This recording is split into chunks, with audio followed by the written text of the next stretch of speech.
ನಮಸ್ಕಾರ, ಆದಾಬ್, ಜೈ ಭೀಮ್. ನಾನು ನಿಮ್ಮ ಭಾಗ್ಯನಾರಾಯಣ ಬೊಗವರಪು. ನೀವು ನೋಡ್ತಾ ಇದ್ದೀರಿ ಸುದ್ದಿ ಸರ್ಕಲ್. ಇರಾನ್ ಮೇಲಿನ ದಾಳಿಯನ್ನ ಅಥವಾ ಇರಾನ್ ಮೇಲಿನ ಯುದ್ಧವನ್ನ ನನ್ನ ಆತ್ಮಸಾಕ್ಷಿ ಒಪ್ಪುತ್ತಾ ಇಲ್ಲ ಹೀಗಂತ ಬರೆದು ಇನ್ನೊಂದಷ್ಟು ಅಂಶಗಳನ್ನು ಬರೆದು, ಆ ಅಂಶಗಳೇನು ಅಂತ ಆಮೇಲೆ ತಿಳಿಸ್ತೀನಿ. ರಾಜೀನಾಮೆಯನ್ನು ಕೊಟ್ಟಿದ್ದಾರೆ ಒಬ್ರು.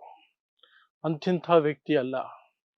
ಅಮೆರಿಕಾಗೆ ಯಾರಿಂದ ಆಪತ್ತಿದೆ ಅಂತ ತಿಳಿದುಕೊಳ್ಳುವಂತಹ ಪೊಸಿಷನ್ ನಲ್ಲಿ, ಆ ಸ್ಥಾನದಲ್ಲಿದ್ದಂತಹ ವ್ಯಕ್ತಿ ಆಂಟಿ ಟೆರರ್ ಗ್ರೂಪ್ಗಳನ್ನ ವಾಚ್ ಮಾಡುವಂತಹ ಒಂದು ಸಂಸ್ಥೆ, ಸರ್ಕಾರಿ ಸಂಸ್ಥೆ. ಆ ಸಂಸ್ಥೆಯ ಮುಖ್ಯಸ್ಥ ಜೋ ಕೆಂಟ್ ಅನ್ನುವಂತಹ ವ್ಯಕ್ತಿ ರಾಜೀನಾಮೆ ಕೊಟ್ಟಿದ್ದಾರೆ ಅಮೆರಿಕದಲ್ಲಿ.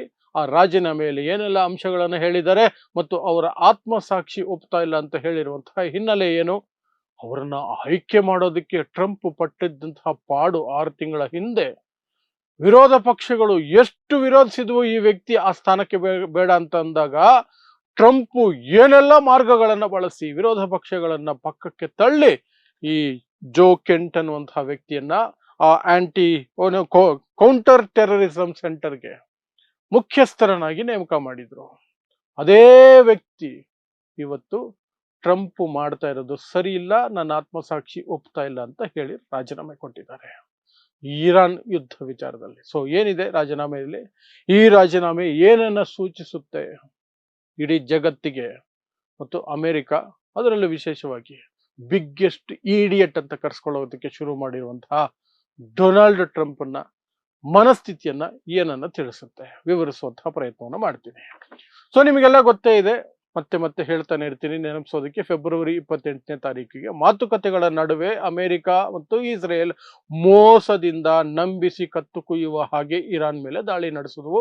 ಮೊದಲನೇ ದಿನಾನೇ ಇರಾನ್ನ ಸರ್ವೋಚ್ಚ ನಾಯಕ ಆಯತುಲ್ಲಾ ಅಲಿ ಖಾಮಿನಿ ಅವರನ್ನ ಹತ್ಯೆ ಮಾಡಿದ್ರು. ಆ ನಂತರ ಸಾಕಷ್ಟು ಆರ್ಮಿ ಆಫೀಸರ್ಗಳನ್ನ ಹತ್ಯೆ ಮಾಡಿದ್ರು. ಅವರ ಮುಖ್ಯವಾದಂತಹ ತಲೆಗಳನ್ನೆಲ್ಲ ಉರುಳಿಸ್ಕೊಂಡು ಬಂದಿದ್ದಾರೆ. ಈಗ ಅಲಿ ಲಾರಿಜನಿ ಅನ್ನುವಂತಹ ಅಲ್ಲಿನ ಮುಖ್ಯ ಸಲಹೆಗಾರ, ಸುರಕ್ಷತೆ ವಿಚಾರದಲ್ಲಿ ಇರಾನ್ನ ಸಲಹೆಗಾರರಾಗಿದ್ದಂತಹ ವ್ಯಕ್ತಿಯನ್ನು ಸಹ ಕೊಂದು ಹಾಕಿದ್ದಾರೆ. ಸೊ ಅದೆಲ್ಲ ನಿಮಗೆ ಗೊತ್ತೇ ಇದೆ. ಅದರ ಬಗ್ಗೆ ನಿರಂತರವಾಗಿ ನಾನು ವಿಡಿಯೋಗಳನ್ನು ಮಾಡಿ ನಿಮಗೆ ವಿವರಗಳನ್ನು ಕೊಡ್ತಾನೆ ಬರ್ತಿದ್ದೀನಿ.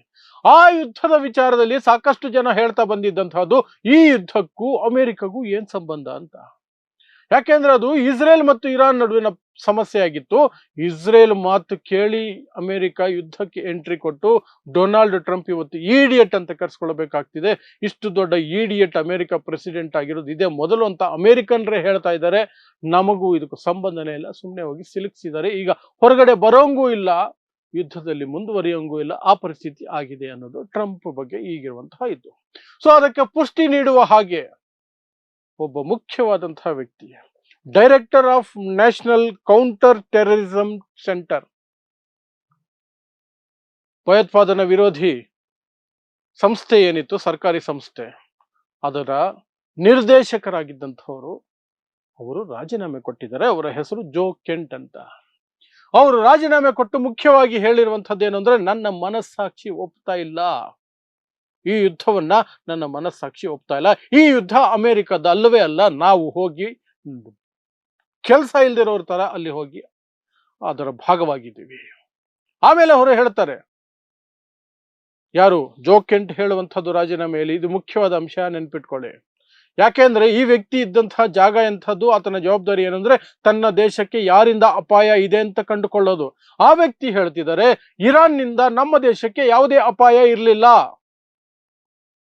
ಯಾವ ವ್ಯಕ್ತಿ ಅಮೆರಿಕಾಗೆ ಯಾರು ಶತ್ರುಗಳು, ಯಾರಿಂದ ಅಪಾಯ ಇದೆ ಅಂತ ಕಂಡು ಹಿಡಿಯೋ ಸ್ಥಾನದಲ್ಲಿದ್ರೋ, ಅದರ ಮುಖ್ಯಸ್ಥರಾಗಿದ್ರು, ಅವರು ಹೇಳ್ತಿದ್ದಾರೆ ಇರಾನ್ನಿಂದ ನಮಗೆ ಯಾವುದೇ ಅಪಾಯ ಇರಲಿಲ್ಲ, ಆದರೆ ಇಸ್ರೇಲ್ನ ಒತ್ತಡಕ್ಕೆ ಮಣಿದು, ಇಸ್ರೇಲ್ ಲಾಬಿಗೆ, ಜ್ಯೂಸ್ ಲಾಬಿಗೆ ಮಣಿದು ಅಮೆರಿಕ ಈ ಯುದ್ಧಕ್ಕೆ ಎಂಟ್ರಿ ಕೊಡ್ತು. ಡೊನಾಲ್ಡ್ ಟ್ರಂಪ್ ಎಂಟ್ರಿ ಕೊಟ್ರು. ನಮಗೂ ಇದಕ್ಕೂ ಸಂಬಂಧನೇ ಇಲ್ಲ, ನಮಗಿದ್ರಿಂದ ಆಗಬೇಕಾದ್ದು ಏನೂ ಇಲ್ಲ, ನಾವು ಎಲ್ಲವನ್ನು ಕಳ್ಕೊಳ್ತಿದ್ದೀವಿ,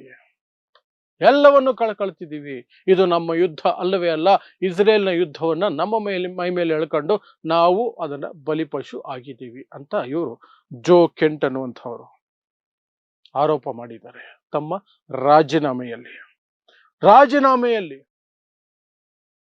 ಮತ್ತೆ ಹೇಳ್ತಾ ಇದ್ದೀನಿ, ಕೇಳಿಸ್ಕೊಳ್ಳಿ. ಈ ವ್ಯಕ್ತಿ ಇದ್ದಂತಹ ಸ್ಥಾನ ಅಮೆರಿಕಗೆ ಯಾರಿಂದ ಅಪಾಯ ಇದೆ ಅಂತ ಕಂಡು ಹಿಡಿದು ಅದಕ್ಕೆ ಸೂಕ್ತ ಕ್ರಮಗಳನ್ನ ಕೈಗೊಳ್ಳುವಂತಹ ದೊಡ್ಡ ಸ್ಥಾನದಲ್ಲಿದ್ದಂತಹ ವ್ಯಕ್ತಿ, ಆ ವ್ಯಕ್ತಿನೇ ಹೇಳ್ತಿದ್ದಾರೆ ನಮಗೆ ಇರಾನ್ನಿಂದ ಯಾವುದೇ ಅಪಾಯ ಇರಲಿಲ್ಲ ಅಂತ. ಸೊ ಏನಕ್ಕೆ ಹಿಂಗಾಗತ್ತೆ, ಏನಕ್ಕೆ ಹಿಂಗಾಗಿದೆ? 40 ವರ್ಷಗಳಿಂದ ಸುಮಾರು ಇಸ್ರೇಲ್ನ ಪ್ರಧಾನಮಂತ್ರಿಗಳು ಯಾರೇ ಆಗಿರ್ಲಿ, ನೆತನ್ಯಾಹುನು ಸೇರಿದಂತೆ ಪ್ರಯತ್ನ ಮಾಡ್ತಾನೆ ಇದ್ರು ಅಮೆರಿಕವನ್ನ ಇರಾನ್ ವಿರುದ್ಧ ಬಿಡಬೇಕು, ಇರಾನ್ ಮತ್ತು ಅಮೆರಿಕ ನಡುವೆ ಯುದ್ಧ ಆಗಬೇಕು ಅಂತ. ಯಾಕಂದ್ರೆ ಇರಾನ್ ಇಲ್ಲಿಯವರೆಗೆ ಅರಬ್ ರಾಷ್ಟ್ರಗಳು ಸೋತು ಸುಣ್ಣ ಆಗಿ ಶರಣಾಗಿ ಅಮೆರಿಕದ ಗುಲಾಮರಾಗಿದ್ರು ಸಹ ಇರಾನ್ ಒಂದು ದೇಶ ಮಾತ್ರ ಮಧ್ಯಪ್ರಾಚ್ಯದಲ್ಲಿ ಇಸ್ರೇಲ್ ಅನ್ನ ವಿರೋಧಿಸಿಕೊಂಡೇ ಬಂತು, ಇಸ್ರೇಲ್ ಅಸ್ತಿತ್ವವನ್ನ ಪ್ರಶ್ನಿಸಿಕೊಂಡೇ ಬಂತು, ಇಸ್ರೇಲ್ ಅನ್ನ ತೊಡೆ ತಟ್ಟಿ ಆಗಾಗ ಎದುರಿಸ್ತಾನೆ ಬಂತು.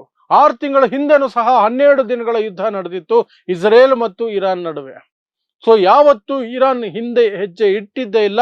ಇಸ್ರೇಲ್ ಇರುವವರೆಗೆ ನಾವು ಇಸ್ರೇಲ್ ಅನ್ನ ವಿರೋಧಿಸ್ತೀವಿ, ಅದನ್ನ ನಾಶ ಮಾಡಿಯೇ ತೀರ್ತೀವಿ ಅಂತ ಇರಾನ್ ಪಟ್ಟು ಹಿಡಿದಿದೆ.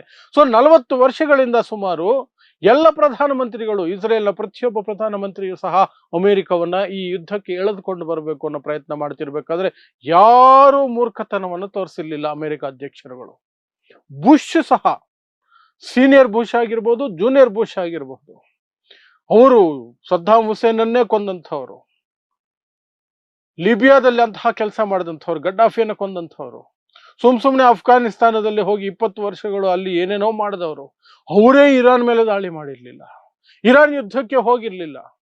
ಆದರೆ ಟ್ರಂಪ್ ಈ ಲಾಬಿಗೆ ಒಳಗಾಗಬೇಕಾಯ್ತು. ಅದಕ್ಕೆ ಕೆಲವರು ಹೇಳ್ತಿರುವಂತಹ ಕಾರಣ ಏನು ಅಂದ್ರೆ, ಇಸ್ರೇಲ್ ಇದೆಯಲ್ಲ, ಇಸ್ರೇಲ್ ಮತ್ತು ಜ್ಯೂಸ್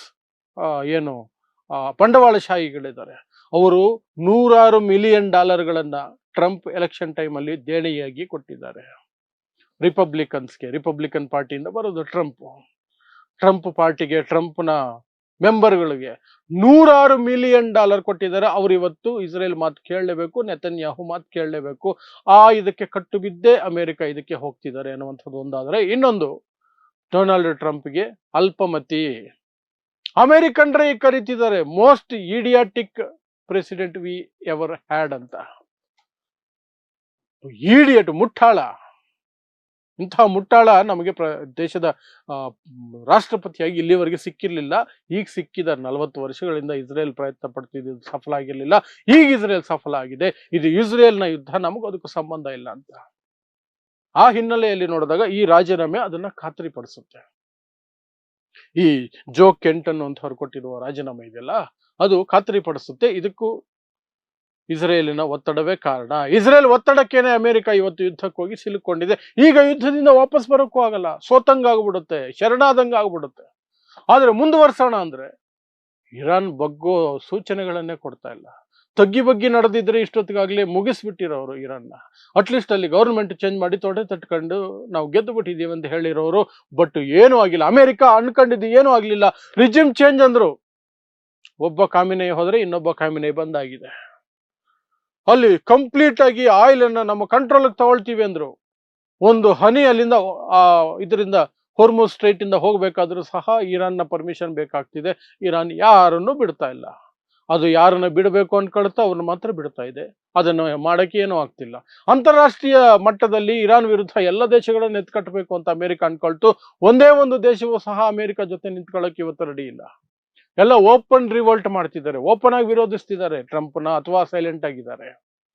ಆ ಪರಿಸ್ಥಿತಿ ಬಂದ್ಬಿಟ್ಟಿದೆ. ಇನ್ನು ಇರಾನ್ ನಲ್ಲಿರುವಂತಹ ಸರ್ಕಾರದ ಜಾಗದಲ್ಲಿ ತಮ್ಮದೊಂದು ಪಪೆಟ್ ಸರ್ಕಾರವನ್ನು ಕೂರಿಸಿ ಏನೋ ತಮಗಾಗೋ ಲಾಭ, ಮುಖ್ಯವಾಗಿ ಆಯಿಲ್, ಅದು ಸಹ ನೆರವೇರಲಿಲ್ಲ. ಅಮೆರಿಕ ಪ್ರಜೆಗಳನ್ನು ಖುಷಿಪಡಿಸಬಹುದಾಗಿತ್ತು, ಅದೂ ಆಗಿಲ್ಲ.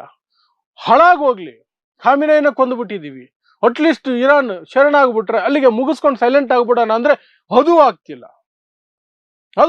ಇರಾನ್ ಅದಕ್ಕೂ ನಾವು ಸೀಸ್ ಫೈರ್ಗೆ ಬರಲ್ಲ, ನಮಗ್ ಸೀಸ್ ಫೈರ್ ಈಗಲೇ ಬೇಡ, ನಾವು ಡಿಸೈಡ್ ಮಾಡ್ತೀವಿ ಯಾವಾಗ ಸೀಸ್ ಫೈರ್ ಅಂತ. ಅಲ್ಲಿಯವರೆಗೆ ನಾವು ಹೋರಾಡ್ತೀವಿ, ನಮಗೆ ಹೋರಾಡಲೇಬೇಕಾದಂಥ ಅನಿವಾರ್ಯತೆ ಬಂದ್ರೆ 5 ವರ್ಷ ಯುದ್ಧ ಮಾಡೋ ಶಕ್ತಿ ನಮ್ಮಲ್ಲಿದೆ ಅಂತ ಹೇಳ್ಕೊಂಡಿದ್ದಾರೆ ಅವರು. 5 ವರ್ಷಗಳವರೆಗೆ ನಾವು ಹೋರಾಟ ನಡೆಸುವಂತಹ ಕೆಪಾಸಿಟಿ ನಮಗಿದೆ, ನಾವು ನಡೆಸ್ಕೊಳ್ತೀವಿ ಅಂತ. ಅಲ್ಲಿಗೆ ಟ್ರಂಪ್ಗೆ ಈ ಕಟ್ಟು, ಎಲ್ಲರಿಗೂ ಕೇಳ್ಕೊಳ್ಳೋದು, ನೀವು ಬನ್ನಿ ಯುದ್ಧಕ್ಕೆ ಅಂತ. ಯಾರು ಬರ್ತಿಲ್ಲ. ಸೊ ಆ ಪರಿಸ್ಥಿತಿಯನ್ನು ಸಹ ಈ ರಾಜೀನಾಮೆ ಪ್ರತಿಬಿಂಬಿಸುತ್ತೆ. ಜೋ ಕೆಂಟ್ ಅನ್ನುವಂತಹ ಅವರು ಕೊಟ್ಟಿರುವಂತಹದ್ದು, director of national counter terrorism centre, ಅವರ ರಚನೆ ಮೇಲೆ ಬಂದಿರೋ ಅಂಶಗಳು, ಅದರ ಸುತ್ತ ಇರುವಂತಹ ಅಂಶಗಳು. ಇಂತಹದೇ ವಿಶೇಷ ಸುದ್ದಿಗಳಿಗಾಗಿ ನೋಡ್ತಾ ಇರಿ ಸುದ್ದಿ ಸರ್ಕಲ್. ನಾನು ನಿಮ್ಮ ಭಾಗ್ಯನಾರಾಯಣ ಬೊಗವರಪು.